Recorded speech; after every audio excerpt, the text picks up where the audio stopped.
As I was being brought up, I had an opportunity to meet and to be involved with a lot of different people from the business community in the Los Angeles and Hollywood area, people in the motion picture industry. I grew up going to several different schools, and at different times my friends were Roy Rogers, Dale Evans' children, Missy Montgomery, Dinah Shore, and George Montgomery's daughter, and oh, so many others. In your book, you talk about a minister. Uh-huh. What's the name of the minister? His name is Brant Baker. And then what kind of made him unusual or stick out to other ministers at the time? Well, he was kind of a charismatic person himself. He came from a background, a Hollywood background. He was, what I mean by Hollywood, he worked for the studios, like Desi Studios, and he was a model, and he was a coordinator for fashion, and he was in the drug scene. He was very much involved in that kind of world and lifestyle.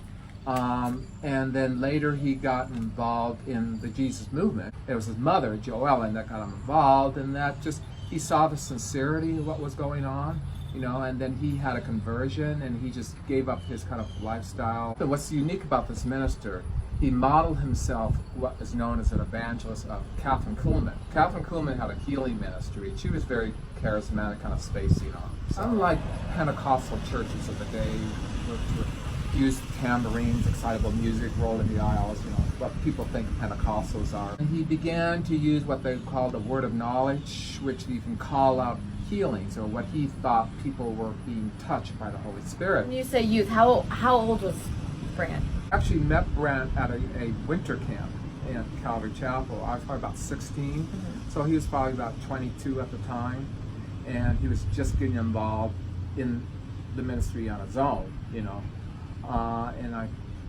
We were roommates actually, and he was kind of a spacey character. Yes. One thing that you mentioned in the book, everybody, your youth, your deacons, your elders, everybody was under the age of 25.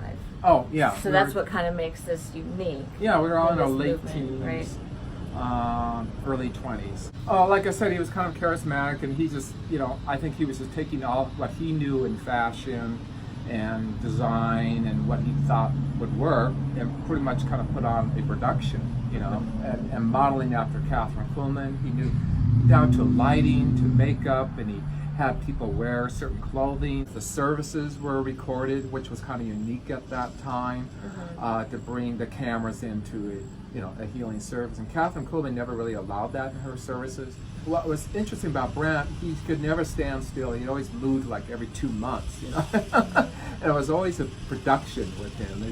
He was really like a movie star, or you know, like a rock star, and you know, and he always had entourage that had followed him, and bodyguards, and we question it but not question it. And what was so unique too, that actually the ministry purchased a limousine, and we thought, well, a limousine, that's just kind of unusual, because we all came from the simple background of the Jesus movement, Calvary Chapel, funky, you know, hippie type people. All of a sudden this person's treated like a star with a limousine, but they said, well, he needs the limousine to study, to pray, you know, to go in between the services. So they kept finding ways to justify everything that he was doing. Right. What he was spending money on, things that he was saying, things that he was doing. Yeah, I mean, for that time it was elaborate to us. I don't think it's really elaborate compared to some of the mega churches or television evangelists that we see of today. Brant's health no longer could keep up. So eventually he had kind of like a physical type breakdown. He took a sabbatical for about a year.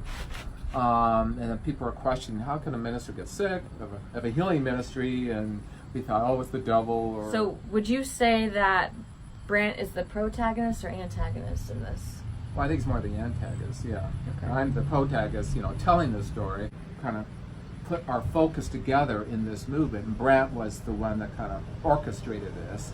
But, you know, we all fell for it at that time, and it seemed the right thing to do. One thing was interesting, Brant said, well, anybody else can do what I do, you know, so I guess I bought into it.